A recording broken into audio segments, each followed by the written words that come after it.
രണ്ടാമത്തെ ചോദ്യം, സർവീസ് കാലത്ത് കൈക്കൂലി വാങ്ങിയിരുന്ന ആൾ ഇപ്പോൾ നമസ്കാരത്തിലും തറാവീഹിലും ഒക്കെ കാണുന്നു, ഇയാൾക്ക് പ്രതിഫലം ലഭിക്കുമോ? അടിയുണ്ടാക്കേണ്ട ചോദ്യമാണിപ്പത്. നിസ്കാരത്തിൽ മാത്രമല്ല തറാവീഹിലും തറാവീഹ് ഒരു നിസ്കാരമാണ്. തറാവീഹിലും കാണുന്നു എന്ന് പറയുമ്പോൾ സുന്നത്ത് കൂടി അനുഷ്ഠിക്കുന്നുണ്ട് അയാൾ എന്നാണ്. ഇവിടെ സർവീസിൽ ഇപ്പോൾ ഉള്ളവരൊക്കെ ഇരിക്കുന്നുണ്ട്. ഇതിന്റെ പ്രശ്നം എന്താണെന്നറിയോ? കുറച്ച് ഗുരുതരമായ സംഗതിയാണ്. ഈ ചോദ്യം എന്തായാലും മനസ്സിൽ തട്ടിയിട്ടുള്ള ഒരു ചോദ്യം കൂടിയാണ്. എന്താ കാരണം എന്നറിയോ? ഒരുപാട് ആളുകൾ സർവീസിലിരിക്കുമ്പം എവിടെ ജോലി? KSEB-യിൽ. എന്താ ശമ്പളം? ഒരു 10-15 ഉറുപ്പ്യ ശമ്പളമുണ്ട്. മാസത്തിൽ പോകുമ്പം സൂട്ട് കേസിൽ ഒരു 19,000 ഉറുപ്പ്യ ഉണ്ടാവും. ഒരു 2-3 നിസ്കാരത്തയമ്പും ഉണ്ട്. പിന്നെ ഇങ്ങനെ ക്ലാസ്സിലൊക്കെ കൃത്യമായിട്ട് വരും. 5 നേരം സുബ്ഹി നിസ്കരിക്കും. അള്ളാഹിനോട് ഇങ്ങനെ കയ്യൊക്കെ ഇങ്ങനെ കക്ഷം കാണുന്ന രൂപത്തിൽ ഉയർത്തി പ്രാർത്ഥിക്കും. മൂപ്പര് പെൻഷനാവും. പെൻഷനായി കഴിഞ്ഞിട്ട് ഇങ്ങനെ മൂപ്പർക്ക് ഇങ്ങനെ സ്വയം തന്നെ ഇങ്ങനെ ഒരു ബോധം വരികയാണ്, റബ്ബേ എത്ര കാലമായി ഞാപ്പത് വാങ്ങിക്കൂട്ടിന്, എസ്റ്റേറ്റ്, ഓടുന്ന 2-3 ബസ്, കാറ്, മക്കളെ കല്യാണം പൊടി പൊടിച്ച് നടത്തി ഒക്കെ കഴിഞ്ഞിട്ട് ഇപ്പൊ സർവീസിൽ നിന്ന് പിരിഞ്ഞ് കഴിഞ്ഞതിന് ശേഷം ഈ സ്വത്തൊക്കെ ഉണ്ട്. അപ്പൊ ഏതോ ഒരു ഖുത്ബ അയാൾ കേട്ടുകണ്. ഏതാണ് ആ ഖുത്ബ അറിയോ? നബി സല്ലല്ലാഹു അലൈഹി വസല്ലമിന്റെ അടുത്ത്, അള്ളാഹുവിന്റെ അർശിന്റെ അടുത്ത് റസൂലുള്ളാഹി നിൽക്കുകയാണ്. അപ്പൊ നബി സല്ലല്ലാഹു അലൈഹി വസല്ലമിന്റെ അടുത്ത് കോടിക്കണക്കിന് മനുഷ്യന്മാര് ആർത്ത് നിലവിളിച്ചു വരികയാണ്. നബി സല്ലല്ലാഹു അലൈഹി വസല്ലമിനോട് പറയാണ്, ഇശ്ഫഇ ലനാ യാ റസൂലുള്ളാഹ്, അള്ളാഹുവിന്റെ ദൂതരെ ഞങ്ങൾക്ക് വേണ്ടി ശുപാർശ പറഞ്ഞാലും. അപ്പൊ നബി സല്ലല്ലാഹു അലൈഹി വസല്ലം അവരോട് പറയാണ്, അലാ ഹൽ ബല്ലഗതുക്കും, ഞാൻ നിങ്ങൾക്ക് എത്തിച്ചു തന്നിട്ടില്ലായിരുന്നോ? എന്ത്? ലാ ഉഗ്നി അൻകുമുൽ യൗമ ശൈഅ, ഈ ദിവസം നിങ്ങൾക്ക് ഒരു ഉപകാരം ചെയ്യാൻ എനിക്ക് സാധിക്കൂല എന്ന് ഞാൻ നിങ്ങൾക്ക് എത്തിച്ചു തന്നതല്ലേ? ഏതാണ് ഈ വന്ന ആളുകൾ എന്നറിയോ? ഇവരുടെ കൂടെ ഒട്ടകങ്ങൾ, കഴുതകൾ, ആടുകൾ, അവരന്യാധീനപ്പെടുത്തിയ സമ്പത്ത്, ഇത് കൊണ്ട് പരലോകത്ത് വന്ന ഈ ആളുകളോട് റസൂലുള്ളാഹി പറയുന്നത്, ഞാൻ നിങ്ങളോട് ദുനിയാവിൽ പറഞ്ഞതാണ്, അമറുന്ന കാളകളും കരയുന്ന ഒട്ടകങ്ങളും നിലവിളിക്കുന്ന കഴുതകളുമായി നാളെ പരലോകത്ത് നിങ്ങളെ ഞാൻ കണ്ടുമുട്ടരുത് എന്ന് ഞാൻ നിങ്ങളോട് പറഞ്ഞതാണ്. ഈ സമ്പത്താണ് ഇന്ന് ഇയാൾക്ക് ഭാരമായി വരുന്നത്. ഇയാൾ എന്ത് ചെയ്യും? ഇത് കേട്ടു ഇയാൾ. ഇത് കേട്ടപ്പോ ഇയാൾക്ക് ഇങ്ങനെ തോന്നി, എന്ത് ഞാൻ ചെയ്യും? എന്താണ് അയാൾ ചെയ്യേണ്ടത്? ഇതിനൊരു ഇസ്ലാമികമായ ഫത്വ വേണമല്ലോ. എന്താണ് അയാൾ ചെയ്യേണ്ടതെന്നറിയോ? അയാൾ വാങ്ങിയ കൈക്കൂലിയൊക്കെ അവർക്ക് തിരിച്ചു കൊടുക്കണം. പക്ഷേ അതിൽ പലരും ജീവിച്ചിരിക്കുന്നുണ്ടാവില്ല. പിന്നെ കൈക്കൂലി വാങ്ങണോലെ പേര് എഴുതിക്കൂലല്ലോ, വാങ്ങണവർക്ക് വേഗം തിരിയുന്നുണ്ടാവും. മേശ ഇങ്ങനെ വെച്ചു കൊടുക്കല. ഇപ്പൊ പ്രത്യേകിച്ചും മറ്റേ കടലാസ് വെച്ചാ വരിക, കൊടിയിട്ടെ.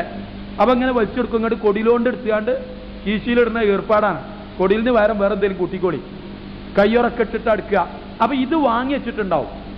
ഇത് ആരടുത്തുനിന്ന് വാങ്ങി, എത്ര വാങ്ങി എന്നൊന്നും കണക്കുണ്ടാവില്ല. വാങ്ങി ഇങ്ങനെ സൂട്ട് കേസിൽ അടുക്കി നാട്ടിക്കാരായിരിക്കും മിക്കവാറും ഇതിന്റെ ആൾക്കാർ. ഒരു നാട്ടിലേക്ക് ഇത് കടത്തിയിട്ടുണ്ടാവും. ഈ പൈസ എന്ത് ചെയ്യും? ഒരു നിർവാഹത്തിനുള്ളൂ. ഈ പൈസ പ്രബലമായ ഒരു അഭിപ്രായ പ്രകാരം പള്ളിക്കും മദ്രസിനും ഇസ്ലാമിക സ്ഥാപനങ്ങൾക്കൊന്നും നൽകാതിരിക്കലാണ് ഉത്തമം. എന്താ കാരണം? ഈ പൈസ നല്ല പൈസയല്ല. പിന്നെന്താന്ന് വെച്ചാൽ പൊതു ആവശ്യത്തിന് അയാളുടെ മേത്തുനിന്ന് തടി ഒഴിവാക്കിക്കൊള്ളണം, മേത്തുനിന്ന് പൈസ ഒഴിവാക്കിക്കൊള്ളണം എന്നാണ്. കാരണം അയാളെ പൈസ അല്ല. ഇയാൾ ഇതുമായിട്ട് മരിച്ചാൽ നരകത്തുനിന്ന് കരകയറൂല, ഒരു സംശയവുമില്ല. കാരണം അയാളുടെ സമ്പത്ത് മുഴുവൻ അതാ, കരകയറാൻ പോണില്ല. എന്നിട്ട് അയാളുടെ ശമ്പളവും PF പെൻഷനൊക്കെയാണ് മാറ്റി വെച്ചിട്ട്, കണക്ക് കൂട്ടി മാറ്റി വെച്ചിട്ട് ബാക്കി പൈസ മുഴുവൻ മേത്തുനിന്ന് ഒഴിവാക്കാം.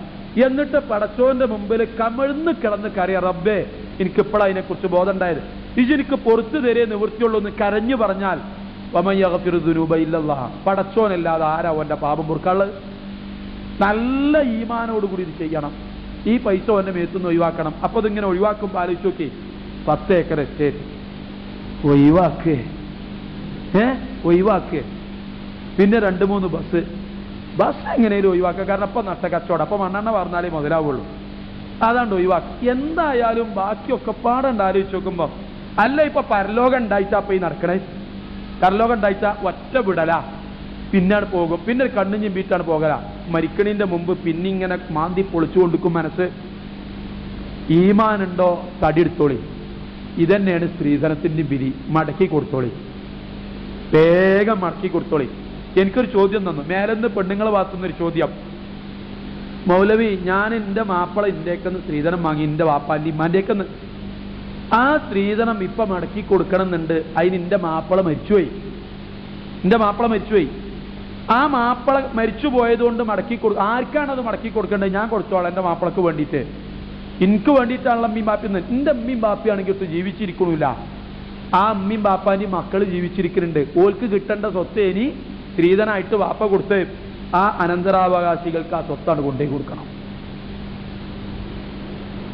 ദുനിയാവിന്റെ കാര്യം അല്ലത്, പരലോകത്തിന്റെ കാര്യം മടക്കി കൊടുത്തോളണം. വെറുതെ ഉമ്മ കെട്ടിമറിഞ്ഞു കൂടാൻ നിൽക്കണ്ട. 3 വർഷങ്ങൾക്ക് മുമ്പ് ഞാൻ അങ്ങാടിയിൽ ഇങ്ങനെ നിൽക്കുക. അപ്പോൾ ഒരാൾ വന്നിട്ട് മൗലവി സലാം പറഞ്ഞ് ചെങ്ങായിയാണ്. മൗലവി ഇതെന്താ നിങ്ങൾക്ക് മനസ്സിലായി ചോദിച്ചു. എന്താ ചോദിച്ചു? 25,000 റുപ്യാണ്. അതെന്താന്ന് ചോദിച്ചു. ഞാൻ സ്ത്രീധനം വാങ്ങിയതാ, അമ്മോശാക്കാക്ക് തിരിച്ചുകൊണ്ടേ കൊടുക്കാൻ പോവുകയാണ്. ഞാൻ 4 കൊല്ലം മുമ്പ് ഞാൻ ഈ വിഷയം ഇവിടെ പറഞ്ഞതാ ഇതായിട്ട് ബന്ധപ്പെട്ട ചോദ്യത്തിൽ. എന്നിട്ട് ഓൻ്റെ വക ഒരു വർത്താനം വാങ്ങാതെ നിന്നാ മതി, ഇനി ഞാൻ കൊണ്ടേ കൊടുക്കുകയാണ് ഏതായാലും അമ്മോശാക്കേ. അങ്ങനെ ഇപ്പം കൊണ്ടേ കൊടുത്തിട്ട് 4-5 ദിവസത്തിന് ശേഷം ഇയാളെ കണ്ടുമുട്ടി.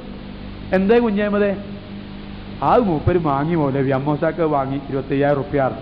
അപ്പോൾ ഓന് സങ്കടം കൊണ്ടല്ല, ഓൻ വിചാരിച്ച ഇങ്ങനെ ഏതായാലും ഇങ്ങനെ തന്മനസ്ഥിതിയുള്ള മരുവനല്ലേ, ഇത് പിടിച്ചോ എന്ന് വിചാരിച്ചു തരും. ആ ജാതി അമ്മോശാക്കാരെ കാലം കഴിഞ്ഞിന് മക്കളെ, തിരിച്ചു കൊടുക്കാൻ വിചാരിച്ച തന്നെ പൊയ്ക്കോളി. അത് ഇങ്ങോട്ട് പൗതിയെങ്കിലും തരും വിചാരിച്ച് കിട്ടും വിചാരിച്ച് കൊടുക്കണം, കൊടുത്തളി. ഈ ചെങ്ങായിന്റെ തഖ്വാബോധം ചില്ലറല്ല. ഇതിനുള്ള മറുപടിയിൽ അതും കൂട്ടി മനസ്സിലാക്കുക. സാമ്പത്തികമാണോ തിരിച്ചു കൊടുത്തളി, ഒരു രക്ഷയില്ല, പരലോകത്തുനിന്ന് കഴിച്ചിലാകാം. അടുത്ത